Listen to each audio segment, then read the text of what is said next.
support. Yeah, sorry. It's okay. And one of the reason why I said that, why I say community is important, is when you're by yourself, you're just living in a bubble, in your own bubble, and you just have your own brain. But when you have like so many other brains, like it helps you sort of like get different perspectives. And when you also need help, like you have a community to reach out to. I remember when I first started out designing, I joined this Facebook group called Niger Graphic Designers. And that Facebook group was actually what made me decide to be a designer, because I saw people there who were successful in their careers as designers, because then I actually didn't know that being a designer was something people got paid for. But being part of that community, I saw people that were making a living from being graphic designers. So and I asked someone when I saw things that they were designing, I was like, hey, how did you do that? And the person said, just Google 50 top Photoshop tutorials. As simple as it sounds today to Google stuff, back then, it never occurred to me that I could Google whatever I wanted to learn. So it was through that group that someone told me, hey, there's actually Google that you could use to learn this thing. And my mind opened and I went to Google, and that was how I started learning. So I think that's one important thing to have, like having a community. It might necessarily not be a skill, but I think it's important. The second thing, skill, is, I don't know if I would say it's a skill too, but I think it's important. It's also a mindset for a new designer, is just accepting the fact that this wasn't obvious to me, by the way, when I was starting out, but when I look back, and look at like the journey of how I started from 0 to 1, not just in graphic design, but in every other thing that I do in my life, or every other thing that I think I'm a bit successful in, is having that mindset that it's a journey and that it's not perfect at the start. Patience is the skill that I'm trying to talk about here. So as many designers will start out in their careers and they want to start working at Facebook today, you know, but it takes time to learn. It takes time to build relationships. It takes time to understand deeply what you're working on, or what you're trying to do. It takes time to know where you want to go. It takes time to have clearer vision of, you know, what your career path, what career path you want to choose. So it's important as young people to have that in mind, to know that, okay, this is actually a journey that it's going to take me a bit of time to get to the ideal state or stage, and just keep learning. So if you have a community, you have patience, the next thing is to keep learning, but not just learning and consuming stuff. I think that the best way to learn is to do, not just to consume, to actually put things out. Like you've mentioned a couple of times, Ridwan, about you see my different designs. That's how I got to where I am. It was by creating stuff and sharing with people. So I would design graphics, I would design quotes, I would design animation, and don't just, someone said this is so fucking boring. And I wouldn't just put it on leave it on my laptop. I would share it on social media, on Facebook groups, and on BBM back then. And that was how people saw that, oh, there's actually somebody who knows how to do this stuff. And they reached out and they say, hey, Precious, we know you know how to design. Would you design for us? So putting stuff out, no matter how bad it may be, I think is an important thing you need to do. That's how you develop the skill, your skill really, trying to copy and trying to do things from thin air and putting it out there for people to see. Those are not skills, but I think those things are important for new designers. And I think that our skills develop, even right now, I'm still developing skills. Obviously, UI design skills, problem solving skills are important. And I wouldn't want to go into those details because I think that those things are obvious and those things are easier compared to some of the things I've just mentioned. Yeah. Okay, thank you for that. I agree with you. Absolutely, having a community is definitely key. Putting out your work, no matter how seemingly bad it looks, putting it out for more experienced people to like share feedback with you and all that. So, thank you for sharing that. Hugh, do you have anything to add to that? Yeah. So I think I definitely would agree with Precious on a lot of those. I know you said they don't think they're skills, but I think they are. You've got to be patient. You do need skill. That is a skill to be patient, because it does take time. I didn't touch on it a huge amount in the previous question, but like I had to move around, find stuff, keep in contact with people, and do a lot more. It didn't didn't come to me on a plate. But skills-wise, I guess I'm going to touch on a couple that are sort of very product designer skills, and I think are very useful to start off with, which are things like things like being listening to people and being able to understand from other people's opinions. So the empathy of being able to listen to someone and then try and understand them. That skill can be used for a lot of things. So being able to listen to what someone's saying, understand what they're wanting, is a really good skill for a lot of things, but for design, if that's the key, I find. The final design, as long as it answers their questions, then that's what's great. So yeah, the second of that would be copying. I mean, for me, I started when I first got my hand on a version of Photoshop. I started looking at car designs. So there used to be a whole trend of like where people would Photoshop cars, make them low riders, or make them like learn how to do tinted windows. And I saw that and just started to replicate it and try and see what stuff out there I liked and tried to replicate, and learned those skills over time. So yeah, those are the key things for me for starting out, is just finding what you're interested in and trying to replicate. Okay, thank you so much for that. I'm sure everybody is taking notes of all these very, very important things. So my next question would be around getting your first job, not specifically about like actually getting. Apologies for that. Can you please take out Laura? There's Laura on the call that is not. Yes. Can you can click on her profile and kind of like remove her or him? Yeah, I did that already. And then also, Ridwan, can you make me a co-host so I can do that for you? Yes, that okay. All right. Thank you very much. Hold on. And sorry, if anyone's got the links on the social media anywhere, anyone on this call, if you have the link to the call on social media, can you please take it down, please? Thank you. Yeah, go on, Ridwan. Thank you. Thanks.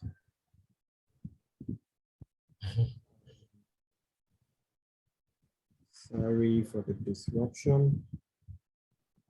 Okay, yeah, so back to this. Yeah, go for it. Oh, okay, yeah.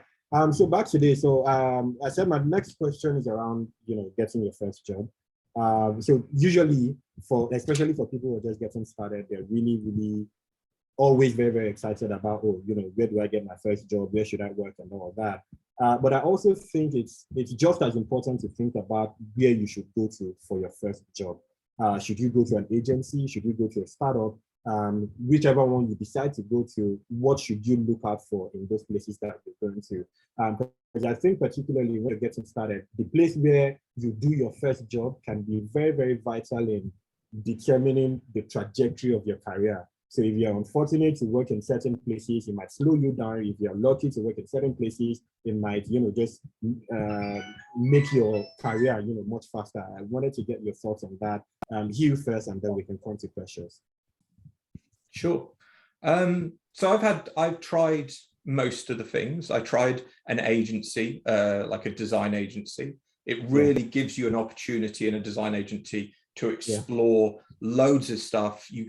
You're never sort of stuck on a project too long. You always get to try new stuff. I then decided to go into a startup. And for the last 6 years, I joined 2 co-founders, and we built a startup. That was great opportunity to be having free will, free reign, to be able to do whatever you wanted, or to be able to go into like different areas. So, for example, I got an opportunity to be a sort of leading and going out and getting requirements with a customer that I wouldn't have done in an agency or a bigger company. Those were my starting places. I think startups are great, but you may find as a designer just getting started, you learn bad habits because you've got no other designers around you. So I don't think would say startups are the best place, but you get loads of freedom.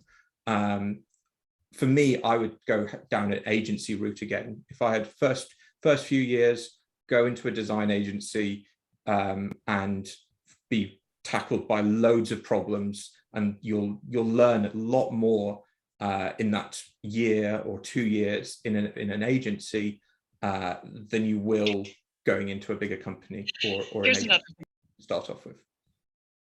Okay, yeah, thank you for that. Oh, Imole, is that person supposed to be part of this conversation? Because I am suspecting that the person is trying to disrupt this conversation. But anyway. Yep. Sorry, can we take Ademola out as well? Okay. I wonder who these guys are. Thank you. Yes, Precious, please. Yeah.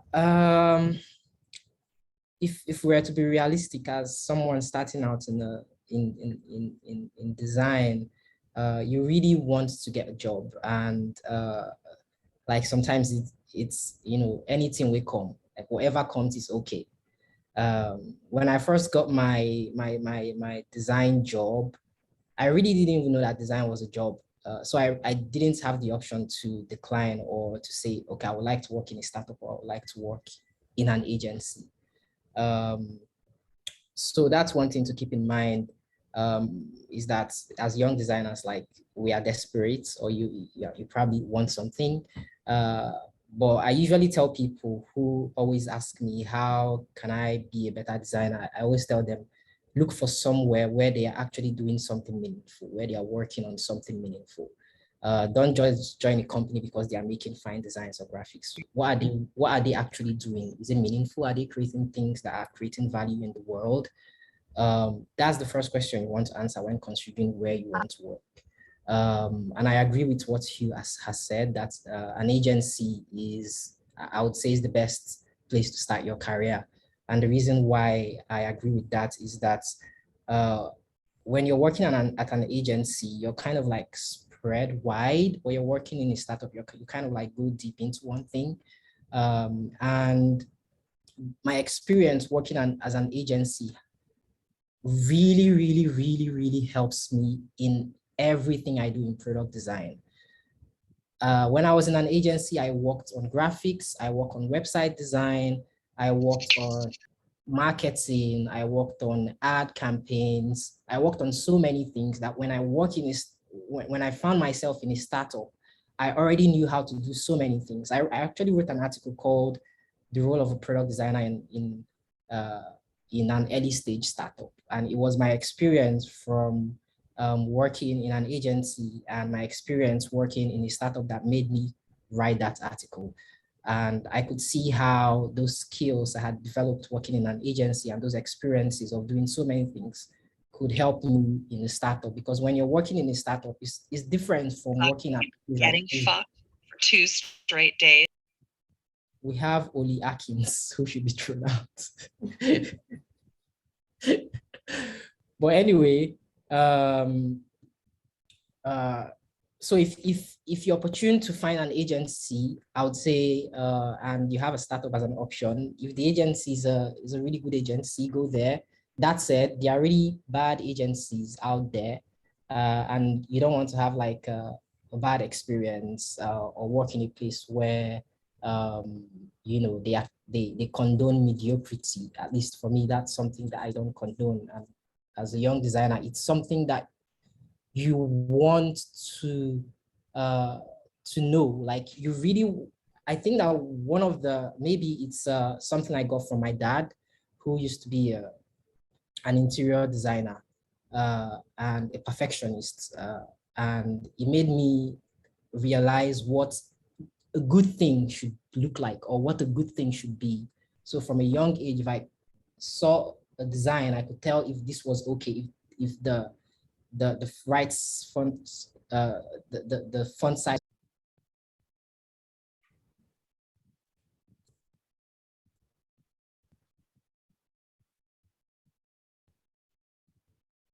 Do we know if everybody that was in the previous link also in the WhatsApp group?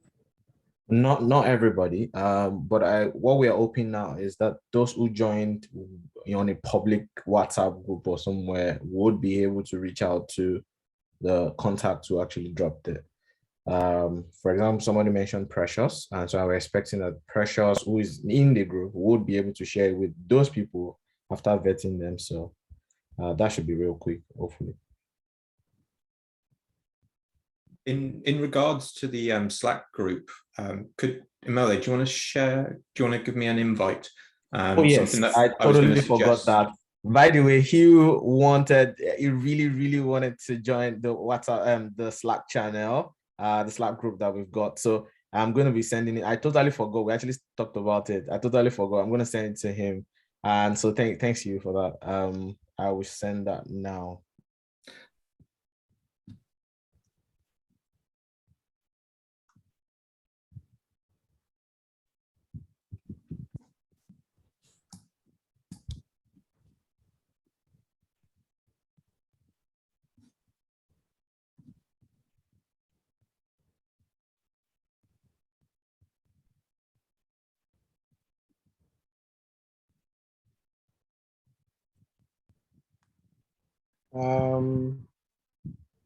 I think we can get started now. You're done. I think there's enough people here.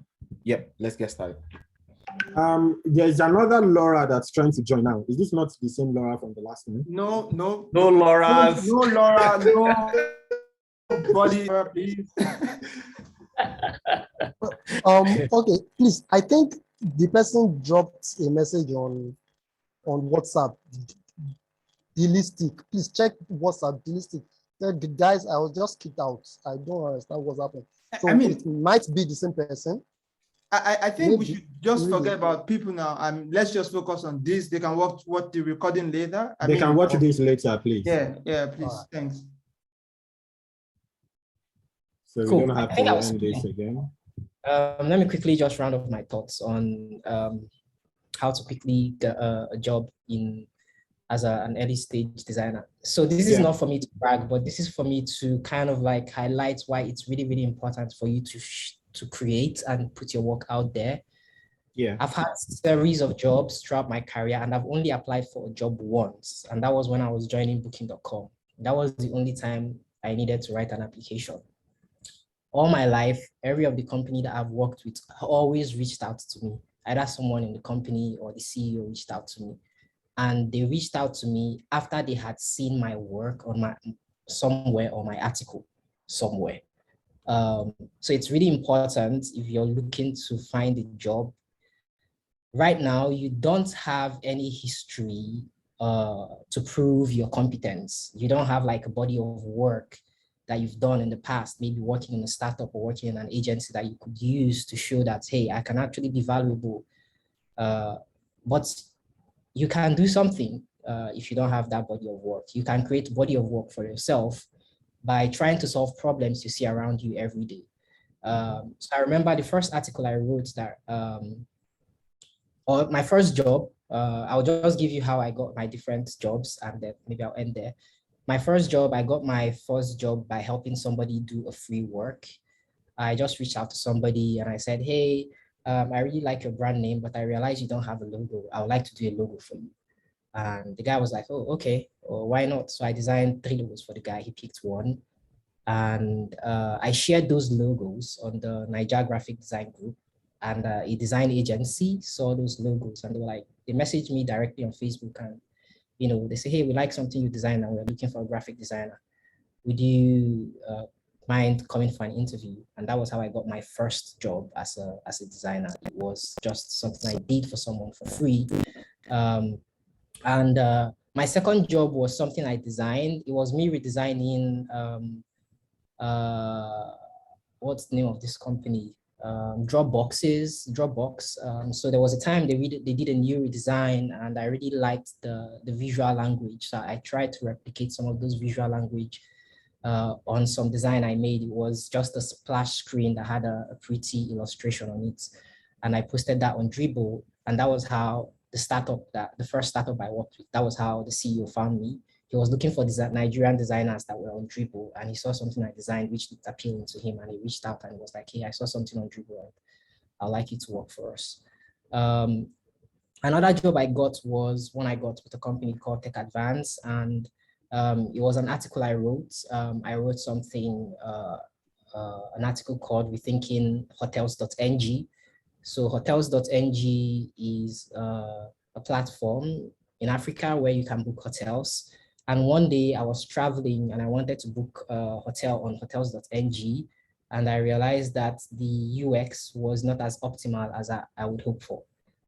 So I kept that in mind. After my travel, I decided that, okay, like what could hotel.ng be, if it were being created from a design standpoint with design thinking. And I wrote the article and called Rethinking Hotels.ng. And a lot of CEOs reached out to me. The article blew up. Lots of CEOs reached out to me wanting me to come work for them. I got a couple freelance gigs just by writing that article. And I got my third job from that article.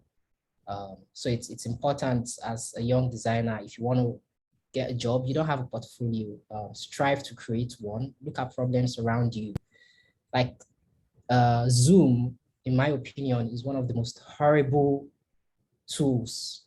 I don't know why people use Zoom. I don't use Zoom. I would never use Zoom unless maybe something changes in the future. Zoom is a typical example of something that can be better, and you could, write something on Zoom and share. Yeah, I'll stop there. Yeah, I mean, lots of important things that you've mentioned there. And I hope that everybody is taking notes on all these very, very important things that you're saying. Thank you, Hugh. Thank you, Precious. So moving on, I mean, we've talked about a couple of things so far, and, we want to get specifically into some of the obstacles that you faced early on, and even maybe right now, maybe one or two problems that you encountered as you try to become a better designer, or as you try to move from one job to the other. Just two of the biggest obstacles that you encountered and how you were able to surmount them. Coming over to you first, Hugh. Yeah, I guess one of the biggest challenges I've struggled with, and I'm not the only one, is value for yourself. Like it's very easy to think you don't value what you're doing or value your own work or your own worth, and you question yourself, like, why am I doing this? I think I'm not going to tell you that there's like some magical thing you can do to change that, but I think that is one of the key things that I'm sure that other people can relate to. That being said, I think knowing that's the problem means that you can at least accept it and go, I don't worry about that. Like, that problem, I know it's there, I'm going to move on. And especially with design, with your when you're pitching an idea or you're presenting work, and you find yourself second guessing, like, oh, I shouldn't have done that, or oh, it's not good enough, and you try and you have that your voice in your head that telling you it's bad and you're not good enough. And so that is the biggest challenge I find, to make sure that I consider it. And I think, as I said, I think the way that I've got around it is hearing it and accepting it and moving on. Like, you kind of just go, I'm going to get better. And I think actually kind of something that Precious said earlier. It's a journey. You can't beat yourself up or get annoyed at it. You just got to go, yeah, I'm not going to be as great as I can be now, but I am going to get better. And that voice will get quieter. I would say for me, it still hasn't gone away, but it's something that you can just over time build. And I think that's from a design point of view, that's the biggest challenge I've had. I've had other challenges, like I moved, although I live in London right now, I didn't grow up here. I lived in Scotland in a very rural area on a tiny island. And I moved to London because of work. I didn't know anyone here. I didn't have friends here. And so I was telling Imole this story, which is I had one friend on LinkedIn who said he was the managing director of an agency. And I contacted him and said, oh, I'd love to work for you and your agency. And he messaged me and he goes, yeah, I'm the only one in this agency. It's just me, but he called himself the managing director. And so I was like, and so he said, look, just turn up. And so I went and joined him, and it was just me and him. And we just got on and did design agency work. But it's like, you kind of just have to put yourself out there. So again, so not to repeat Precious again, but like, you've got to put work out there. You've got to put yourself out there. And you won't believe how much that comes back to support you and help you. Okay, thank you for that. And Precious, any thoughts on that? Yeah, my biggest I'm just going to, I've had series of challenges, but maybe I'll just point out 3 important challenges that I think that some designers might face, and maybe how they might navigate those. So the first challenge I faced in my career is getting to a point where I feel that I wasn't growing. I really did not know what to do. I knew that I could do better because I could see what other designers I admired were doing. So I was working in this agency and we were using WordPress and just trying to please clients. So the idea of an agency, most agencies struggle a lot with staying afloat, managing clients, which is a very difficult thing to do. So most agencies tend to want to cut corners to actually just, have a steady flow of income and satisfy their clients. So which usually results in putting out low quality work, compromising on values or what you might things you stand for as a designer. So I got to that point where I felt like the agency weren't doing things that I really wanted to do. I wasn't doing the things that I yearned to do, that I saw other designers doing. So when I used to follow the best designers in the world, and I saw they were using Sketch and we were still using, in fact, we were not even designing before. We just went straight to WordPress and was designing the website on WordPress. And I knew that some designers took time to actually think about the design and actually come up with different iterations in something called Sketch and then make a final decision on what worked best. But in the agency, we just went straight to WordPress, and whatever was the first thing that came out was what we presented to the client. And that didn't sit right with me. I felt that, oh, there was something better out there. And I voiced my opinion. There was nothing I could do. I could have resigned and looked for a company that offered me the avenue to grow. But anyway, I told the CEO that I don't think I'm growing, and I would love us as a company to actually upgrade our tools, upgrade our processes. But it wasn't taken lightly by the CEO. He asked me to go and look for somewhere where I could do my best work. So I left, and it was a challenge because it was my first job and I didn't apply for that job and I didn't know how to get another job. But thankfully, I kept creating and putting things out there, and that was how I got my second job. The second challenge. Sorry, Precious, before you move on to the next point. So between the time that you quit your first job and the time you got your second job? You said in between that you didn't, you weren't applying anywhere. You were just, pumping out work, doing more valuable things. How long did that take? It took about 3 months. Yeah. So 3 months of just doing work and putting out work, and eventually somebody reached out to you. Yeah. Yes. I didn't just put out work. I was actually looking for work, but I wasn't looking for a full-time work because as at that time, Credital, the agency I was working with, was the best agency in Nigeria, hands down. So like there was nowhere else I could go to find something better. So what I decided was that I was going to be a freelancer. So I remember printing posters of a company like you mentioned, Niger Media, and went to Lekki and VI and was sharing flyers to people, and was actually sticking flyers in people's cars and say, hey, if you want website, graphic design and logo, contact me. You did Guess that? what? Yes, nobody, not a single soul contacted me. Oh, wow. But I also put some work on Dribble, like I mentioned. I was just designing and sharing stuff, and someone found it. Yeah. The second challenge I've faced in my career is sort of like what Hugh has already pointed out, is imposter syndrome, or not feeling like you're good enough.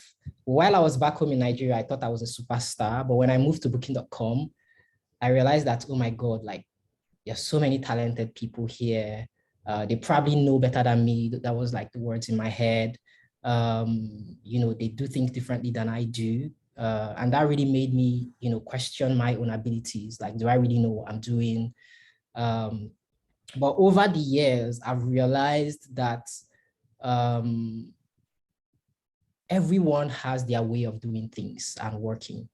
The way I design might not be the way Hugh or Imole designs. Like the things he will think about might not be the things I will think about.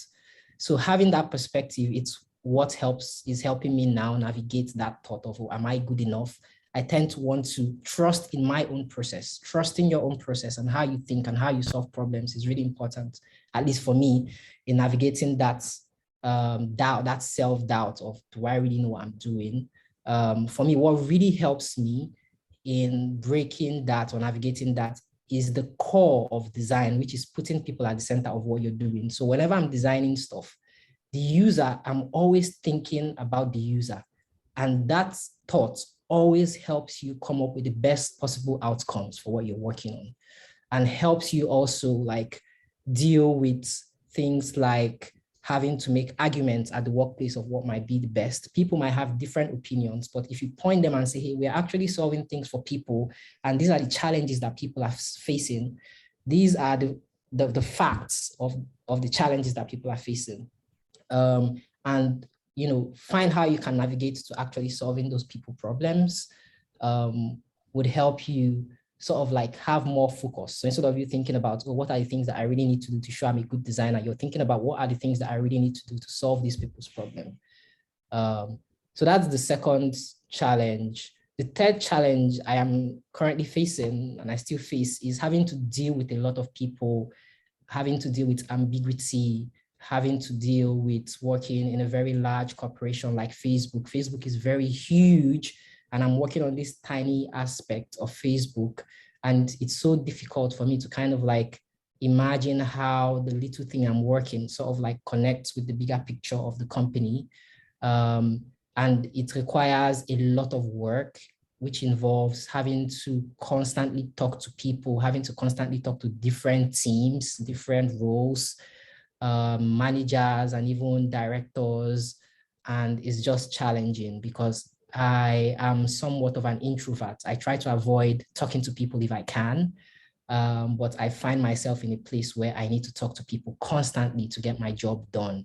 And that's a big challenge. And the only way I'm trying to solve that right now, I'm trying to sort of like, is to just let it be, to kind of like accept and open myself up to this fear of talking to people and actually just talking to them. And that's been helping, and I've been sort of like developing more confidence in reaching out to people and talking to people. Yeah. Yeah, thank you. This has been very, very insightful, and we are, coming to the end of this very, very, very soon. One of the last questions I want to ask, which is for you, Precious and Hugh, is tell us what design is like at Meta, and Hugh, in your own case at Babylon. Because over the last couple of weeks, we've been talking about a bunch of things, UX and doing research, different research methodology, synthesizing your data and all of that. But you that you're actually working at these companies that are sort of like the people who are defining what research method to use, how to go about solving user problems and all of that. Could you just take us through like your typical day at the office? What exactly do you do? Just like you mentioned earlier, how you're working at this company, it's like a very, very massive company, and you're working on this very, very tiny thing. To what extent do you go to when working on even those very, very tiny things? I remember reading a particular case study on, I think maybe the like button on Facebook, and it was just incredible to see the extent of research and back and forth that went into just that simple, like what you would assume as very, very simple thing. They were just going over like the many, many iterations that they had to do. And, it can work like this, it can work like this. They did some testing and then they found out that wasn't working, and just things like that. For you that is actually working there, what can you tell us about what the process is like there? Particularly, you yourself, what do you do in your day to day? So, Precious first, then we can go to you. Day to day is hard to think about because every day is different. Every day is different, but most of the time it involves talking to people. So I recently made a tweet that I've created more Google Docs files than I've created Figma files. So that will tell you sort of like the nature of my work. The time I spent talking to people and alignment and trying to get clarity on what I'm working on is way, way, way more than the time I spent actually doing design work. So that's one thing you should know. But on my day-to-day, so I don't know if I should say this, but the company where I work with, they think long-term. So everything that I need to work on from now till the end of the year, I know. My team knows. So every year we do something called road mapping and planning and trying to figure out we do some research. So there's this big research that happens we get to understand what are the problems that we need to solve for the coming year, and we prioritize those problems. And we have a timeline on when we want to solve each of those problems. So now in April, like that we are in May, I know like some of the problems that we need to solve in the month of May. So a typical day involves me, it depends on the stage of the project. So let me just use a new project. So if I'm kicking off a new project, the first thing I want to do is to have a conversation with my PM.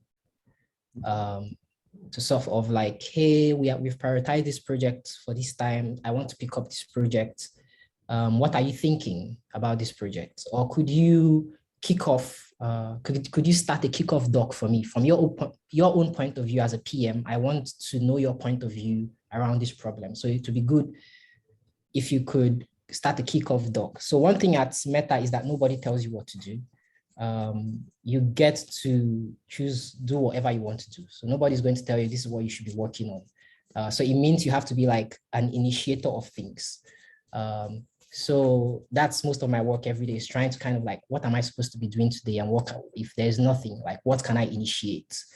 So talking with my PM is something I do, not every day, but occasionally, getting her to sort of like give me her own point of view on something we're starting to work on. And then I write a lot of documents.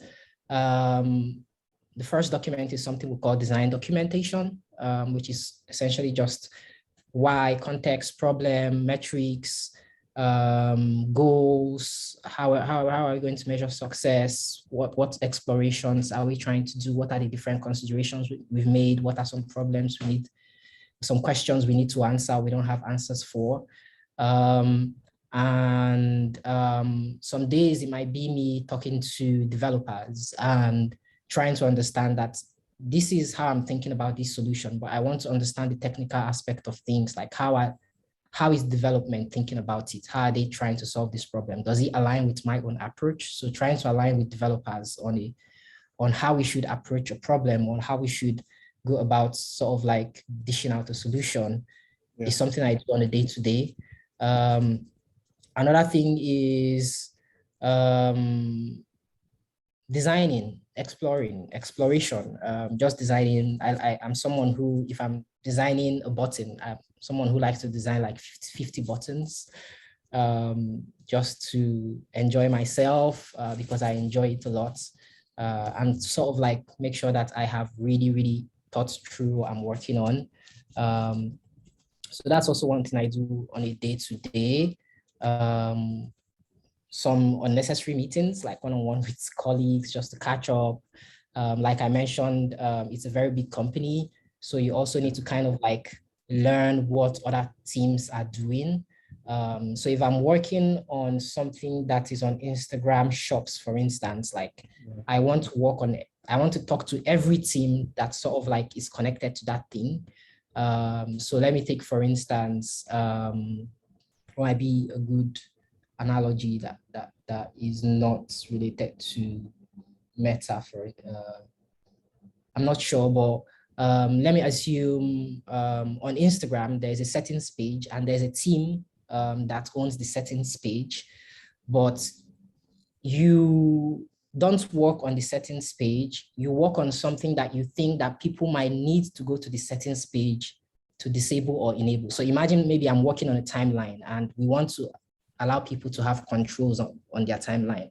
So maybe they might need some controls on their accounts or settings page to actually control the thing that I'm designing on my timeline. So it means that I have to go and talk to the settings page team and tell them this is what I'm working on, align with them. Is this something they're also working on? One important thing I've also learned, which maybe is not part of the question, but I think maybe it's good to sort of throw it out, is to sort of learn early on from your stakeholders and the different teams what they are planning on ahead, so that you kind of like have a sense of, okay, so in case you yourself are planning on something, you could say, oh, there's actually one team that I talked to that actually said they want to do this in the next quarter. So you could go talk to them and learn, are they still hoping to do that thing in the next quarter? And if you actually need to spend time doing it, or if they might be the ones doing it. So yeah, again, like kicking off projects, a lot of talking with different stakeholders, a lot of talking with different teams, and designing in Figma. Thankfully at Meta, most of the things that we think designers should be doing, like there are already other roles that have been provided for me. Like I don't do research, I don't do product analysis, I don't look at the data, I don't even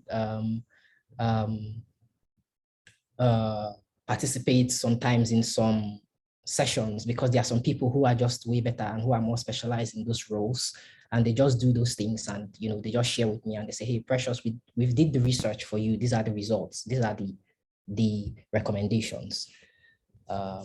Yeah, that's sort of like what my day-to-day looks like. Most of it just talking to people. Yeah, that's a very interesting day-to-day. Hugh? Yeah. So I'm going to do a couple of things just previously. One was just something off Precious just said, which was like you find yourself having to think about other people around the company. Just for some context, Babylon is far smaller than a Meta and Facebook. We're still relatively small, but have as you get larger businesses, you get more. The role becomes very particular about one certain area and one set of skills. The joy of being in a startup or in smaller businesses is you are doing the user research. At Babylon, I'm in the lucky position also to have user researchers to work with, content, and service designers who are sort of designing flows and the experience across. In Babylon, my day-to-day, again, is very sort of similar. I've obviously got a very close relationship with my product manager. I work with her a lot to understand, again, similar things, what's coming down, what's on the roadmap. I'd love to be in a position where I could say what was coming in the next 6 months and a year. I'm not in that position.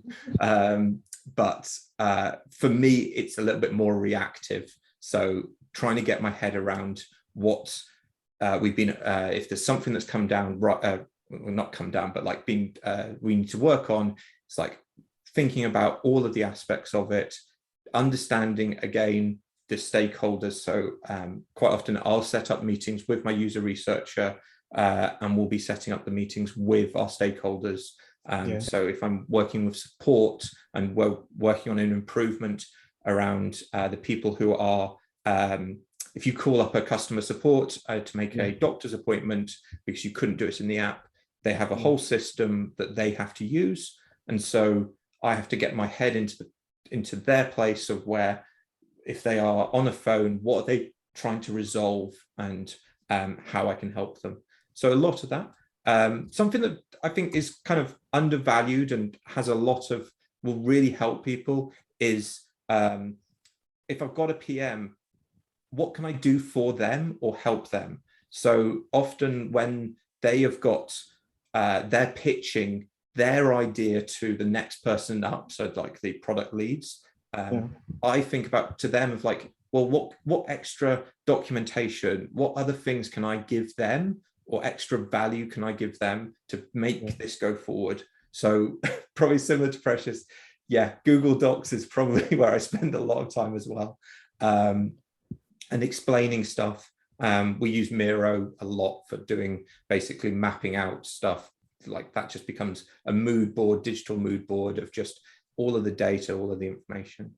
Something that I picked up that when I was working for a smaller company was data analysis, understanding data. My role doesn't, because we have a data analyst in our team, I don't do it as much, but if you have your own personal website, portfolio website, getting Google Analytics on there, and then spending time just playing in the data and understanding where do people drop off, how can I optimize that? But having all of that sort of, it's not design, but it's viewing people, being empathetic for your person who's viewing your portfolio and seeing what they're doing.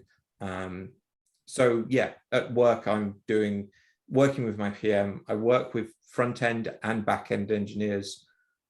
Something that I've done a bit of front end. One of the agencies that I worked on was WordPress, so I learned PHP. I started doing my own theming and stuff like that. I can do CSS and HTML, less so on JavaScript. But knowing the language, how to communicate with engineers, I wouldn't say I'm great at it, but you get to understand it, and you then will really help your day-to-day solving of problems. And then, the design work. Again, I'm quite lucky that we've got other designers. Having another creative in your business in the company is brilliant. Something I missed when working in a startup was that I was the only designer, and having other design work to share with other designers. I think Imole's dropped off this call, but he knows from me, I'm quite often messaging him on Slack and saying, hey, I'm doing this work. Here's a rough idea. Can you just give me some feedback? And so he'll jump onto Figma and drop me some comments and try and help me. And it's that shared interaction that is so helpful. It's, again, a lot of meetings, a lot of conversations, but it's thinking about how you can support other people. So for example, we have engineers who are delivering stuff. I can look at their Jira board, so what tasks they've got and they're delivering, and they usually get to a QA part, a quantitative analysis, quality analysis, and I will quite often pair with them. So if there's an engineer delivering something, it's a great opportunity to message them and say, hey, can I sit with you and can I see how it's done, and get an idea, and learn other skills or learn how other people are working. Team building is, especially in a digital online time, is really hard. but Yeah. I tried a lot of the time, especially one of the things that I reckon sort of helped me a lot in the business I am in right now is I've moved around a lot. As soon as I found an area where I wasn't doing what I was enjoying or not being utilized, so I joined one team within the data tribe, which I really liked, but I wasn't being used enough and I wasn't really getting doing what I wanted. So I just started messaging other teams on over in different parts of the company and said, hey, I see you doing X, and really that sounds really interesting. Can I support you, or can I come and help you? And so I ended up just sort of on my own time going and helping other teams. In the year and a half I've been there, I've moved 3 times because I'm not someone who sort of sits still. I like to explore and want to be doing what I really want to be doing and what I'm good at, rather than being sat. And I think Precious mentioned this earlier as well, which is like if you don't feel like you're growing or you don't feel like you're moving forward, don't feel afraid to look and sort of say, cool, I'm done here, but I don't need to be here, I don't need to be working this, there's something else over there, I should really have a look at that. Yes. So yeah. Yes, I mean, I'm happy that you're ending on that note, because I can recall that when I think the news broke out, I think I was also in a conversation with Precious when he mentioned to me that he was leaving Credital, you know. So like Precious mentioned earlier, Credital is one of like the biggest agencies, you know, just in sense of like the kind of agencies that you look up to, right, in Nigeria, it's one of it. And then hearing that he's leaving, and you know, at some point I was thinking like, you know, does this guy know what he's doing? You want to leave Credital, right? And then, you know, looking at where he is now, it's evidence why, you know, that move was very, very important. You know, it just makes a lot of sense. So, you know, just based on what you said, you don't want to be held back by the situation that you're in. You can always just take that leap of faith and believe that, you know, great things are waiting ahead for you. So thank you so much for being here. The last question that I would have for Precious would be, so you mentioned earlier that Slack is one of the worst designed products. I wanted to know in Zoom. Sorry, Zoom. Thank you, Zoom. Yeah, I meant to say Zoom. So I wanted to know, in your own opinion, what would you say is the best designed product? Like, do you mean like why? video product or sort of like? No, just general product, you know, whatever it is that it does.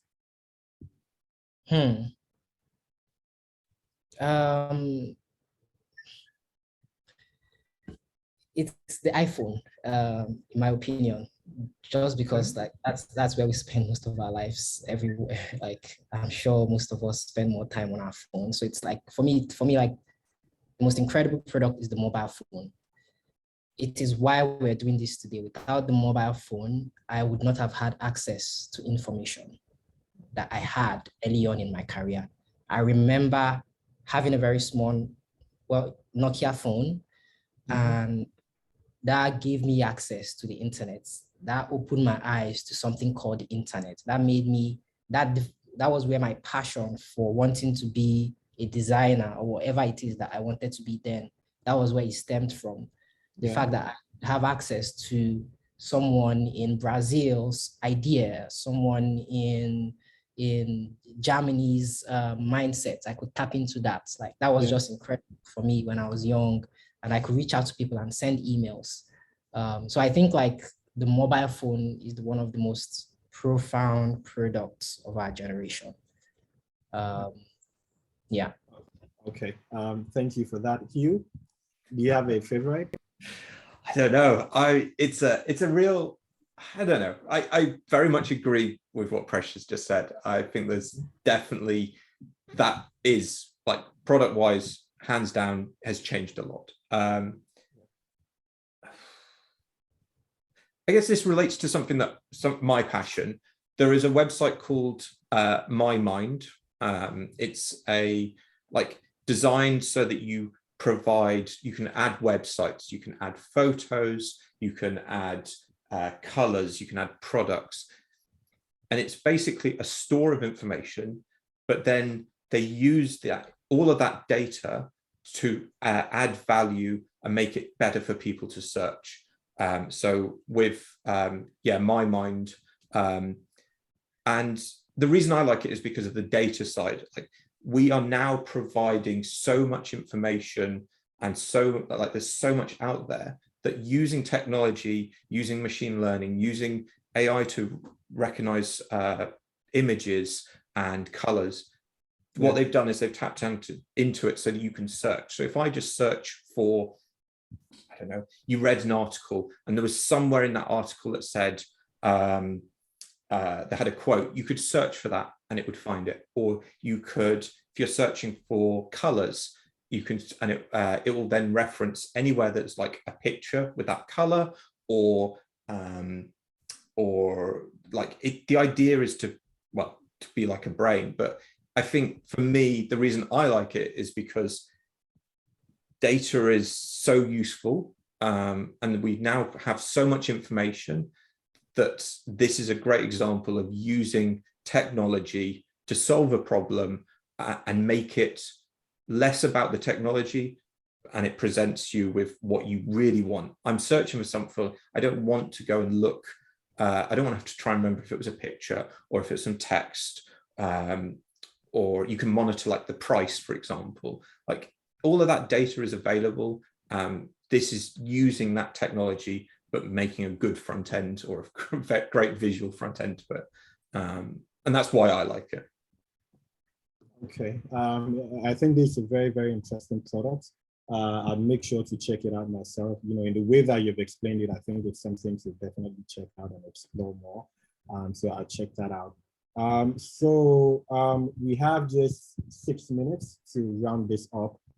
If anybody in the audience has a question for Precious or you, you can ask that very quickly, and then, you know, either Precious or you can take that very quickly before we draw this to an end and then move on to the other section. Anybody?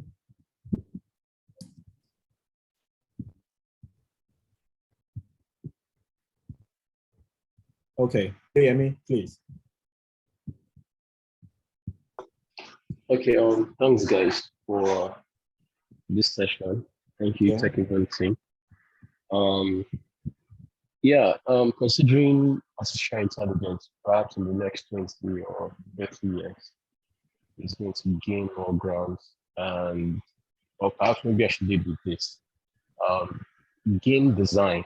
If you look at most futuristic movies that tend to lead the way into the future, what's the hope for product design, or what's the difference between game designers and artificial intelligence? Because I'm thinking in the future, what it's going to count is more like holographic designs and 3D kind of stuff. So what's the future like? Is product design really scalable to that end? I don't know. Thank you. Okay, Hugh, do you want to take that? Yeah, I think possibly, correct me if I'm not answering it well enough, but one of the things that I think you see quite often is when you see a lot of these films that are sort of set in the future, and this idea, people design all those user interfaces. There's a whole companies, it's called Territory, that do all of the user interfaces for it. They're designed well, may not have the UX to back it up. I think future-wise, I think yes, we'll need to consider different interactions and how we interact with stuff. I mean, I don't work for Meta, so maybe in Oculus they're considering all of this. But I think their interaction, design, and thinking how people where it's going. Yes, I very much agree. I think it's going to be a while though before sort of creative design roles are going to be coming for that. I think, but I feel like that's coming sometime. Sorry, I hope that answers your question. Maybe Precious, you might have. I actually didn't get the question. Ridwan, could you rephrase? Oh, okay. Yeah. So I think what he was trying to say is that, you know, just in terms of like game design, right? You see a lot of futuristic things there.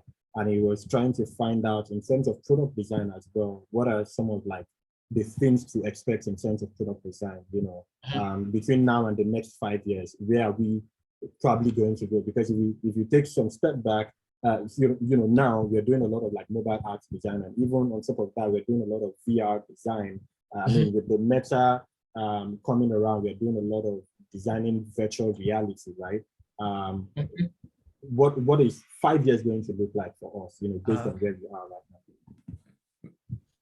Nothing is going to change. And the reason why I say that is, so there was something I learned when sometime in my career was when thinking about product design. Yeah. Do not think about UI, do not think about any physical product. Think about the real world. What is happening in the real world? So if you're designing a Zoom, for instance, don't think about the interface. Think about what are we designing? We are designing for people in different locations to come together and talk or have a conversation or do something. And that is something that would always be, as long as we exist, like there'll always be problems to solve. There will always be like real world problems to solve. These other things like apps and phones are just a means to an end. The end is for actually people to actually live better lives, to be happy, to accomplish a goal. And that will always be. So as product designers, you want to have that in mind. Like when you're thinking about a problem or product, or you're trying to solve a problem, try as much as possible to remove your thinking from the form of the solution and think about what is happening in the real world. How is this problem? How am I going to solve this problem in the real world, and how the outcome is going to be? And saying that, having that mindset, like you would realize that you would always be needed as an individual. So I have people who are way more senior than me. Like my designer, for instance, my director of design. He has, I'm not sure in the past 3 or 4 years, he has actually opened Figma or designed any interface, but he's a director of design and he's earning much more than I do. And he's not designing any app. He's just there to make sure that problems are being solved. And as product designers, it's our job to solve problems, but also talking about like the actual form, where I think that the actual form of like digital technologies going to, I still think that for the foreseeable future, like we're going to be on screens like this. There've been like a lot of talk about the metaverse and 3D spaces. There's a lot of potential there. I see a future there. And I think there are a lot of problems yet to be solved in that field. And if you're interested, you might want to start learning how to design, in VR, how to design for VR experiences, for instance, or AR experiences. And there are some couple of tools out there that could help you sort of like start looking into these things. But I have colleagues at work who design AR stuff. Get what they use? They use Figma to design AR stuff. And they have some specialized 3D artists who do some kind of like the 3D stuff, and they just pull those stuffs and sort of like layer it on top of the interface on Figma. So even though they are designing AR experiences, that they're actually doing it on Figma, the final product is being designed on Figma. So I think like in the next 5 years, like product design as we know it today will still be relevant. Okay, thank you for that, Precious. Thank you, Hugh. It's been great. It's been wonderful for the past 1.5 hours. I mean, myself, I've learned a lot, and I'm hopeful that everybody who has been here has also learned a lot. So Precious, thank you so much for being here. Thank you so much for sharing your experience. Like Imole mentioned earlier, when you joined Facebook, I mean, it was you that joined Facebook, but it was a culture thing, right? It was something to just think that, this is the same Precious that I was in the same room with, and then, today he's working at this place. It's something that validates what is possible, regardless of wherever it is that you're coming from. I mean, this is somebody who has come from Owerri now to Lagos, and then from Lagos is working at, this company doing very, very important work. So, for me, it's personally something that has motivated me. And I'm sure that every other person who hears your story, they're also motivated. And Hugh, thank you so much as well. I mean, I know we don't share a lot in terms of like cultural background, but you know, just in the way that you've talked about your own journey as well, I think there's so much to relate with you on. I mean, leaving Scotland and then moving over to London without knowing anybody there. I think it's also very similar to Precious' story where, you know, he left Owerri for Lagos without also knowing anybody here. So, you know, there's a lot to pick up from that as well. You know, I've taken my personal lessons. I hope everybody here has also taken their lessons. So with that, I would like to draw the fireside chat to a close. And, you know, Mr. Precious, thank you so much for being here. And, you know, you can leave now if you want to. What's happening next? Okay, so we're having a couple of people have submitted the work that they've done over the last 7 weeks. So we want to just go over some of the work that they have done, and you know, Hugh can, if you're still going to be here, share some feedback with them in terms of the work that they have done. So, oh, okay, maybe you should have done this, maybe you should have done that, maybe you shouldn't have even done this at all, you know, that sort of thing. Would you like to be a part of that? Maybe I'll do one and I'll jump off. Okay, great stuff. Sake. All right, so thank you for that. I will share my screen now. So unfortunately, we have, I mean, 4 people who were going to present initially, but I mean, because of what happened, I'm not sure if we have all of them, but we have Vlad on the call. So Vlad is going first, and then, so we have Gabriel. I mean, he was part of the people we had issues with the other time, so we kicked every Gabriel out. So I'm not sure we'll have Gabriel present, but he submitted a very good stuff. But Vlad, I don't know if you're ready now. So while Vlad is sorry, before you go on, sorry, let me quickly jump in. Okay. As for Gabriel, I think that we can give him one more chance. He wasn't so sure how that got to be in his own case.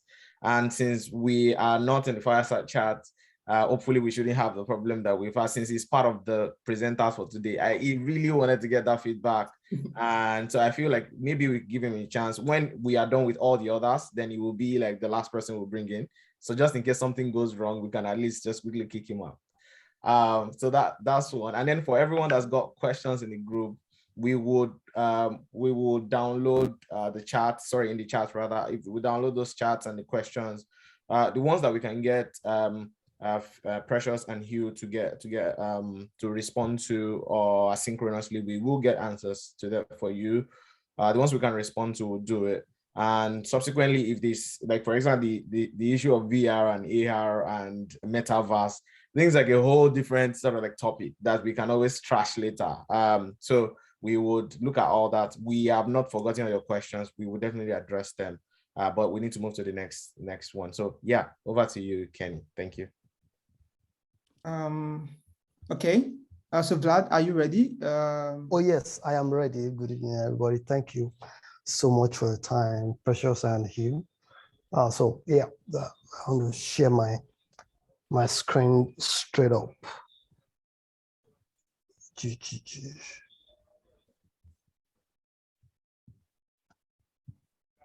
I hope. If you, I mean, because of time, if you have trouble showing your screen, I can share my screen from here, Vlad. Okay, I think you should please share your screen in that case, because I don't know, I can't. Can you see the green share button on your screen? Yes, I can. Okay, when you click on it, what came up? Not the. In fact, my screen is even showing different. Imole, don't worry. Vlad, don't worry. I mean, okay. Sake is presenting already, so you can just already presenting. Yeah, just follow. Okay. Okay, yeah. I can see screen. So thank you so much. Yeah, it's for a product I call service you, and this is the case study. So please help scroll so I can. So project overview. I said the product is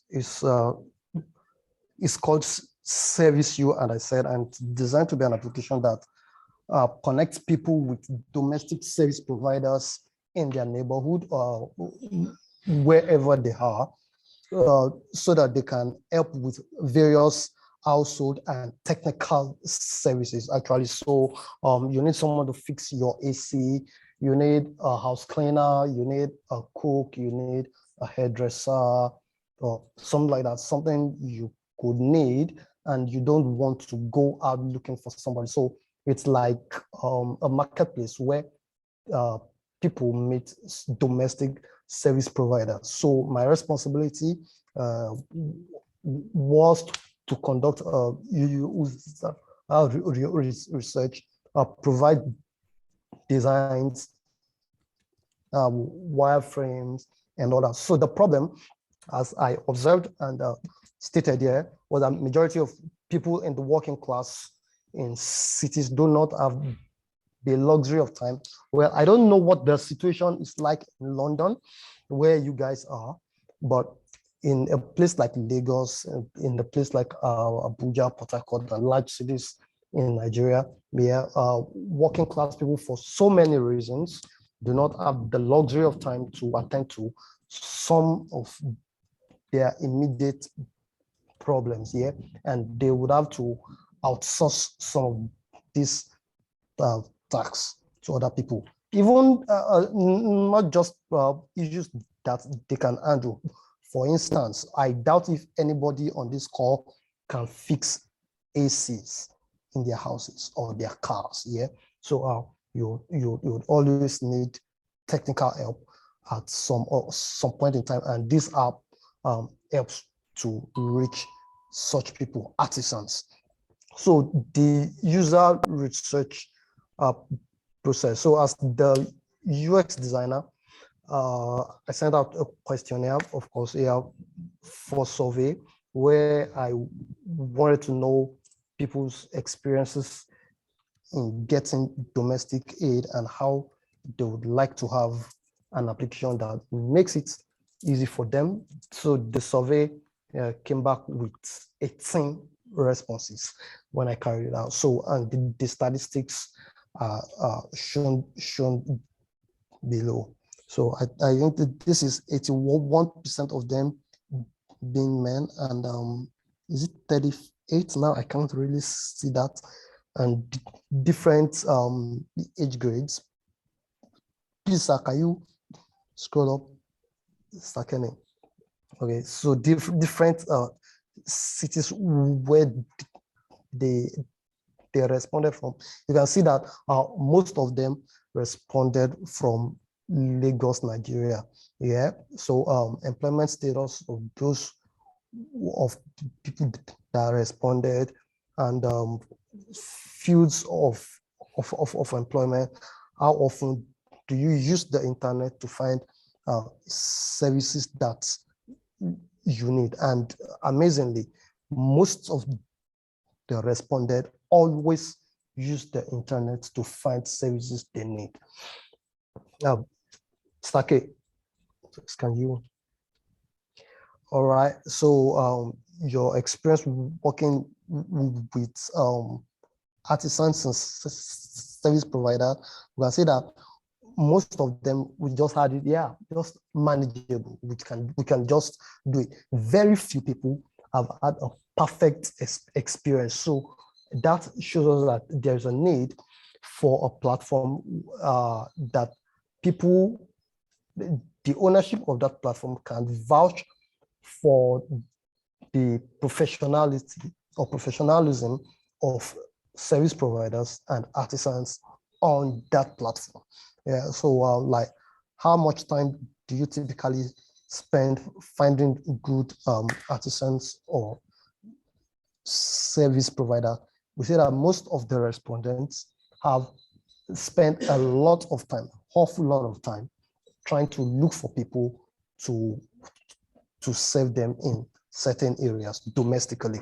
So are you looking for a solution or alternative to finding good artisans or service providers?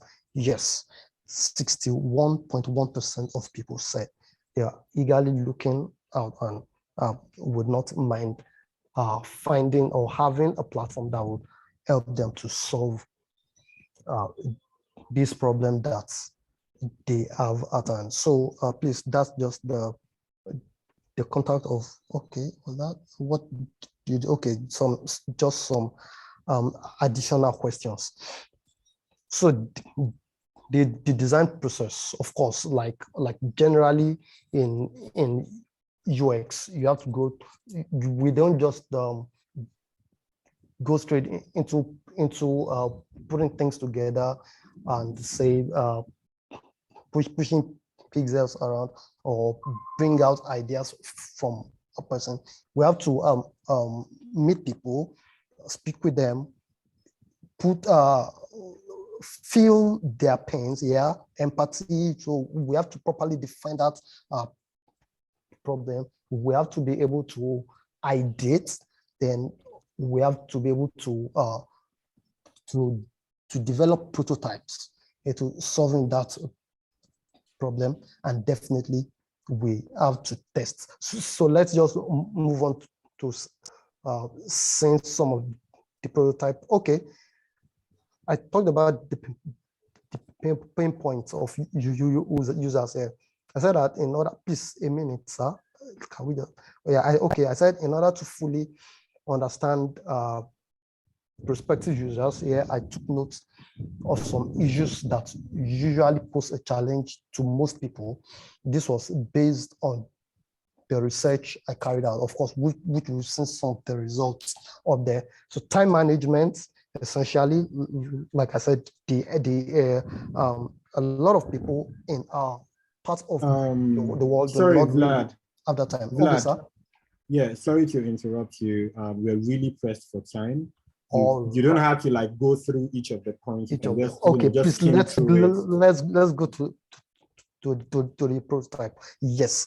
So these are some of the screens that we have that people can interact with. Yeah. So login and a list of these services available per time on that product. Please, can we just go to the high fidelity? Yeah, so from our home screen, users can just go ahead and pick whatever service that they need, and dashboard is there. They can make payment to vendors on the app without stepping out. So essentially, that's how far that work has gone. Thank you.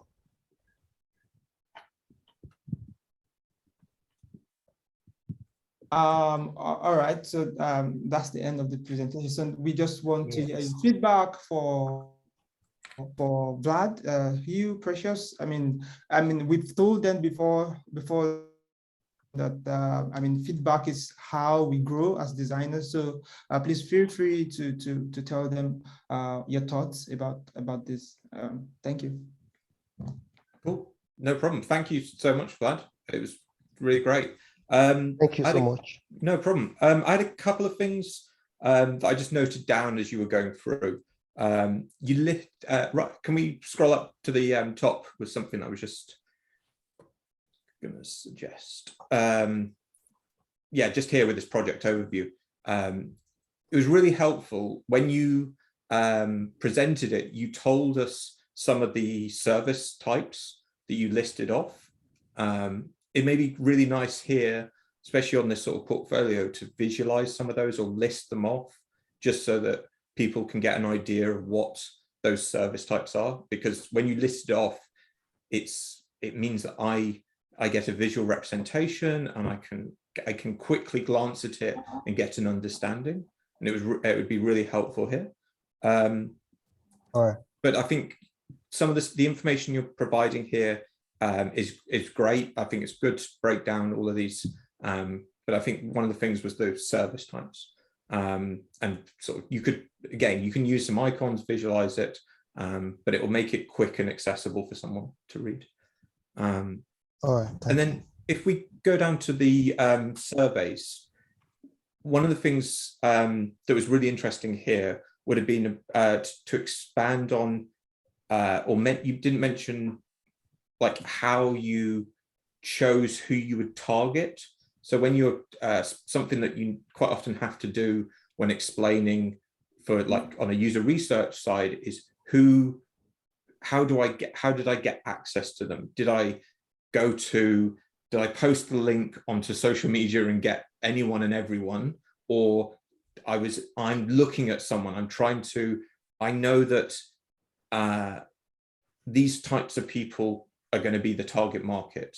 So maybe mentioning here how you chose the people. And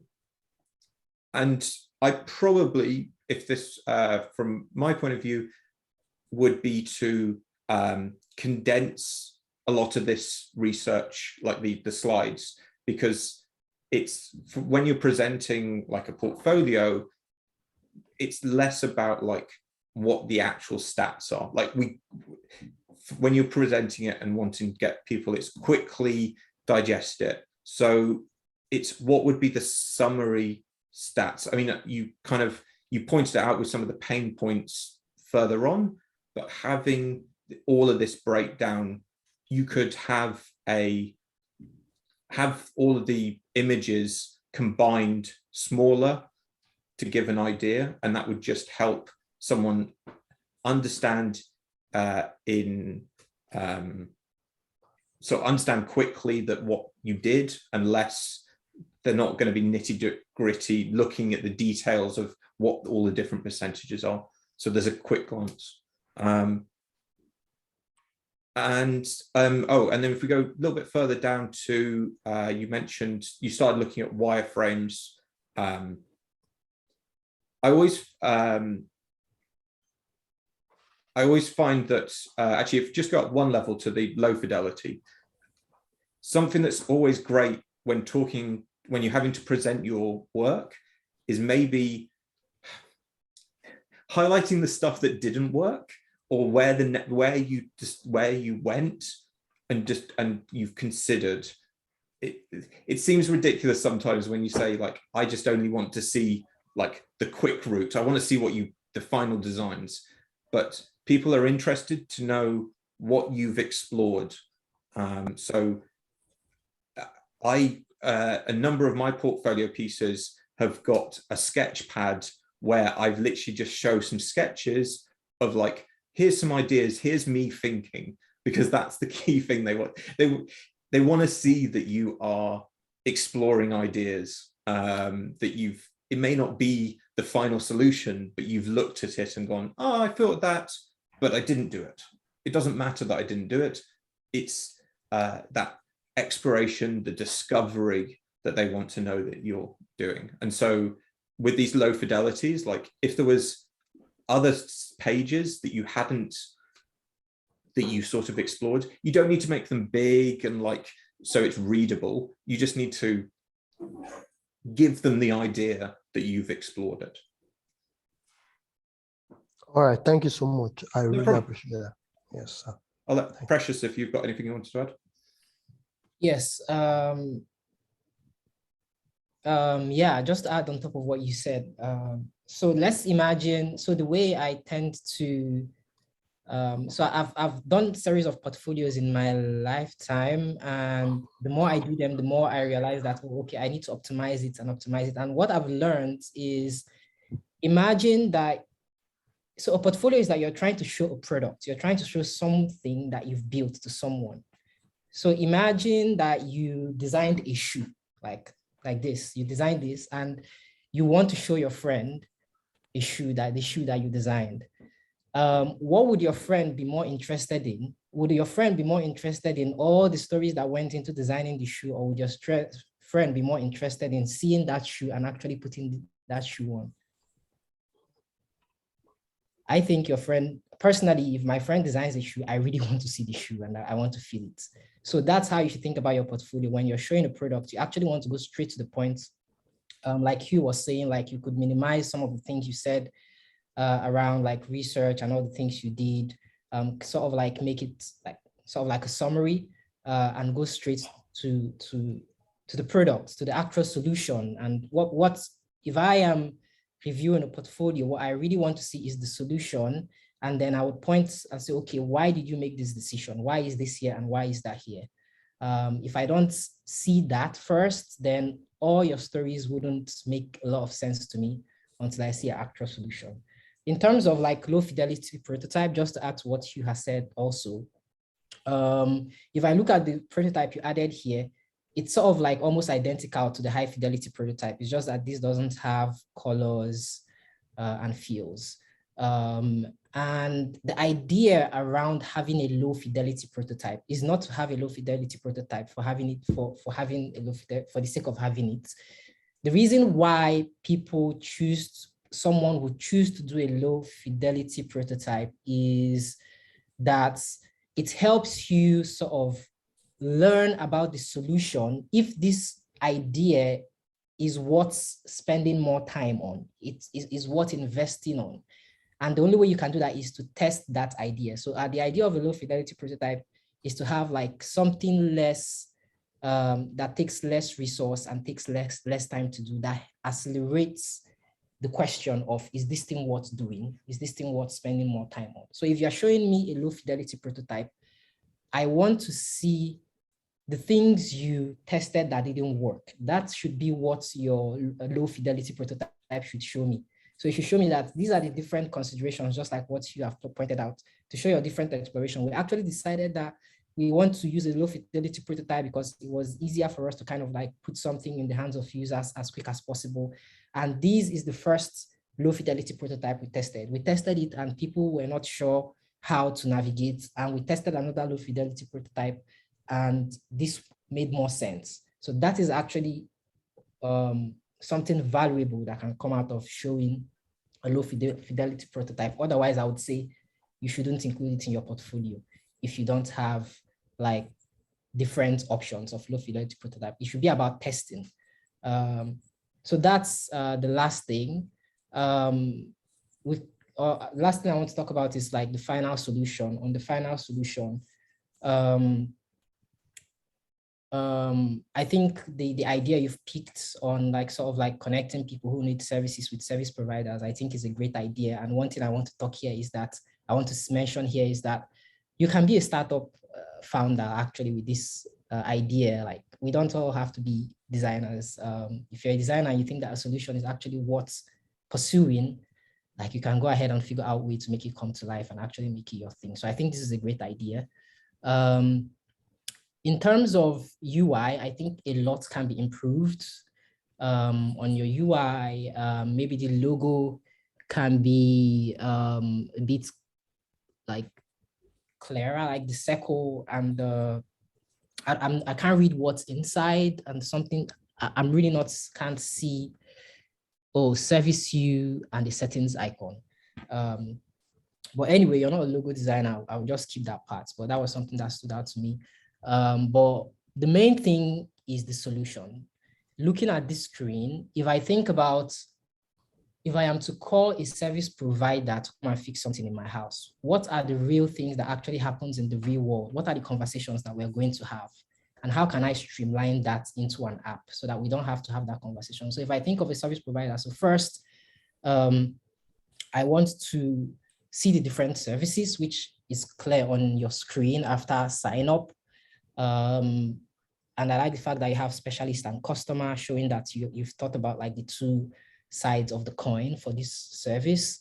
And once they sign up, they see the service, and I think that's fine, but you've just used images to display the different services, which might not be clear to people, and not everybody can actually see clearly or even see at all. So you might want to include text on top of those images so that people who might have visual impairments can use things like screen readers to read those different services or know what's on the screen.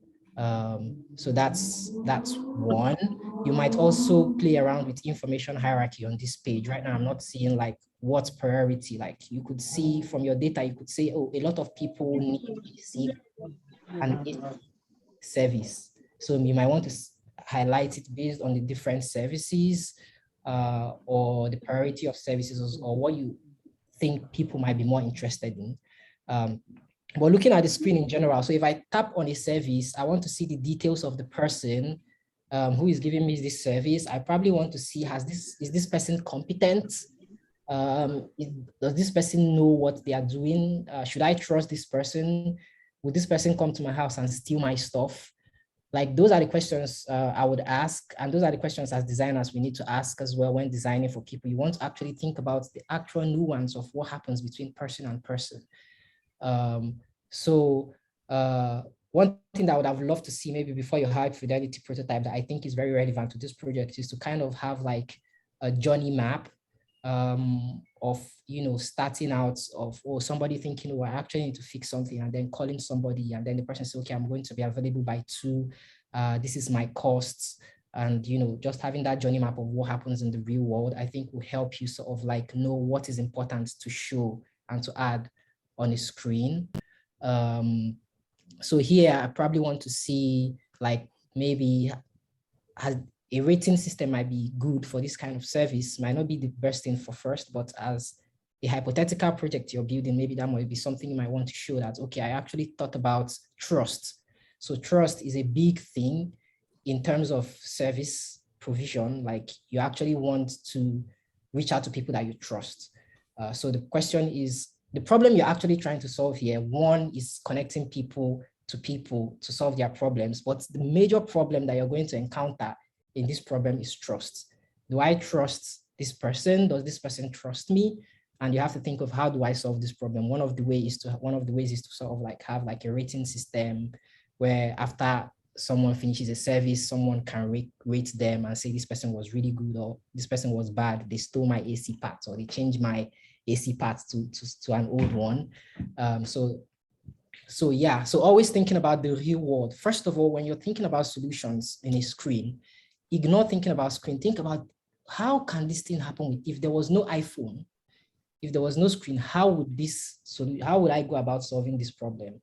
And that once you kind of like have a sense of how this might happen in the real world, it will help you know the different steps you need to take, the different things you need to consider while building or designing your app. Yeah, I'll just leave it there for now. All right, thank you. Thanks so much. I think you have your. I have a question. Okay. I mean, Vlad, we can talk about the question later. Okay. I will press it on. Is it for me because I want to jump off now? Yes, for the both of you actually. Was when you said the case studies should have gone straight to the point. You mean that I should have reversed the order of like having the screens up first, and should the narration still come after that, or just do away with it entirely? No. I really need clarity on going straight to the. Yes, I get your points. So you're asking if you should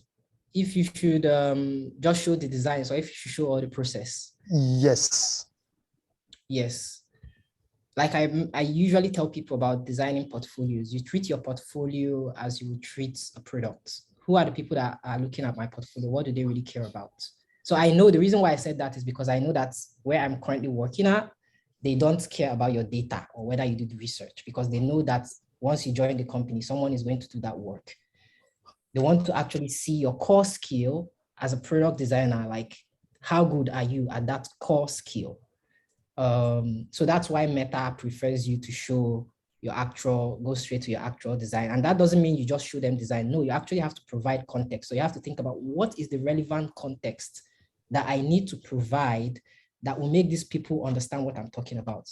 You know, try to put a limitation. What is the smallest amount of information that I can provide for people to have a hang of this product that I'm trying to present?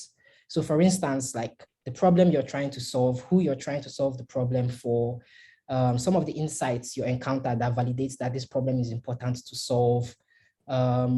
Maybe your role, if your portfolio wants to say, okay, I was a designer, I did this, I did that, I facilitated collaborative sessions, I did user testing, whatever it is that you were involved in, you probably want to highlight that, and then go straight to the point. And going straight to the point is not just about showing screens. Like right now, you're just showing a bunch of screens and steps. You actually want to point what are the most important decisions you made on each of these screens that I'm looking at. So if I'm looking at this screen that says payments, I want to ask, you want to show, you probably want to say some important things on this screen. Maybe having like you thought about having like price transparency. So you needed to kind of like show every price on that screen. That was why you included admin fee. That was why you included service charge and charge. You didn't just want to just show people the total price. You actually wanted to show the different breakdown of the price for transparency. And that was why you decided to have all those options on the screen. Payment successful, you decided to put that because you wanted people to know that their payments had been successful and their service they are going to receive their service. So for each screen that you want to show your intentionality behind the decisions you made for those screens. Intentionality is the main thing that you want to show once you start showing your screens. So even though if you actually do this, you're going to see that you're going to have much more slides than even the overview side, because now you need to tell me, if I'm reviewing your portfolio, you need to tell me why a profile was important and why a first name and email and phone number and location, why those were the amount of information you chose. Why didn't you ask for their address, for instance, their main address, or why didn't you ask for a next of kin or something like that? So showing that intentionality around every decision you made on the flow, on the screens, I think is something that is much more important to highlight than just all the research work you did. All right, thank you so much. So I think you have your hand raised. Yep, thank you. Yeah, I just wanted to add two little things. One would be I had to make the assumption of what pages flowed into what pages. So having a diagram like a user flow would help. Again, the thumbnails of the images don't need to be so big, but having a user flow would help someone quickly look at this and go, which page, like I presume, like we go from left to right, so it's easy to understand, but it would be good to have some visual representation of the user flow here.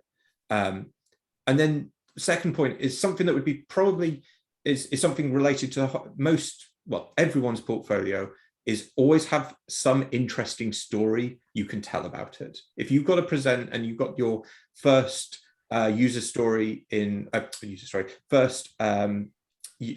case study in your portfolio to present at a job interview, have something interesting that you're really interested, or something that's interesting in there. So is it a design challenge that was in here? It was like, I needed to discover how you highlight or find someone, or what that interesting thing is, because your passion of your interest in that challenge will convey to the person who's viewing it or you're presenting to your interest in this. So having something that you can, little detail or design problem within when you're doing this piece of case study is always something that you can rely on, and a great conversation starter when you're presenting. Thank you so much, sir. I appreciate you. All right, so I think because we are really pressed on time, I'm not sure if we'll go over the other ones we have. I mean, we still have other sessions coming up next weekend. So I'm going to leave it to Imole now, and I'm putting you on the spot, right? To take it over from here. I mean, we want to decide if we want to have another submission or presentation, or we just round it off here. I mean, because we spent way more than what we expected. All right. Yes, conscious we've run out of time now. But first, let me say thank you, Hugh. thank you so much for the feedback, for sharing your journey with us, sharing what it looks like on a day-to-day, for a product designer working at Babylon, and of course your own your own journey so far. That really to me has been really helpful. Thank you for the detailed feedback, the very detailed feedback. In fact, seeing this feedback that we're that Vlad is getting on this amazing presentation that he did, I think that is one thing that we need to do more of.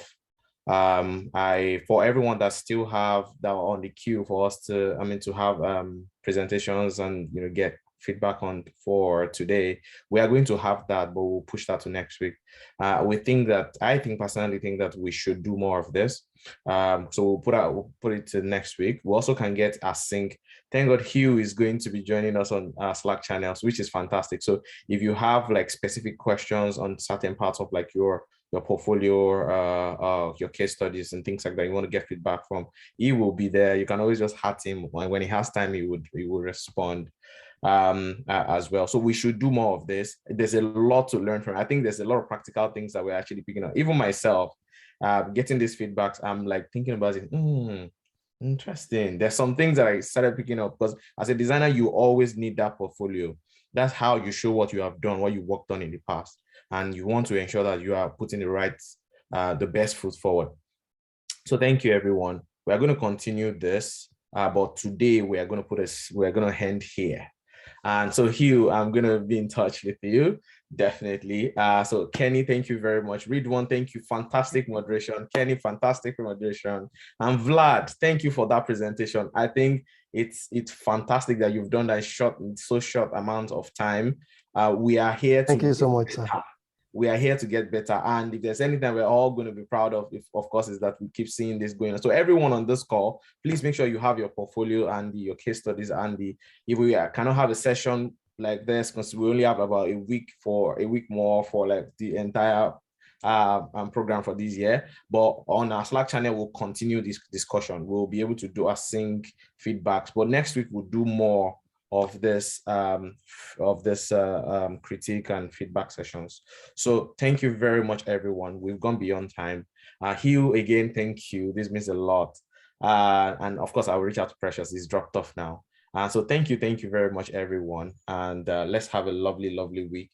Kenny, if you have like some of the questions that have not been answered, let's have them for next week as well. Thank you, Hugh. Thank you, everyone, and have a lovely week ahead. Bye. Bye. Bye, everybody. Bye. Thank you. Yeah, thank you, Hugh. Bye. Thank you.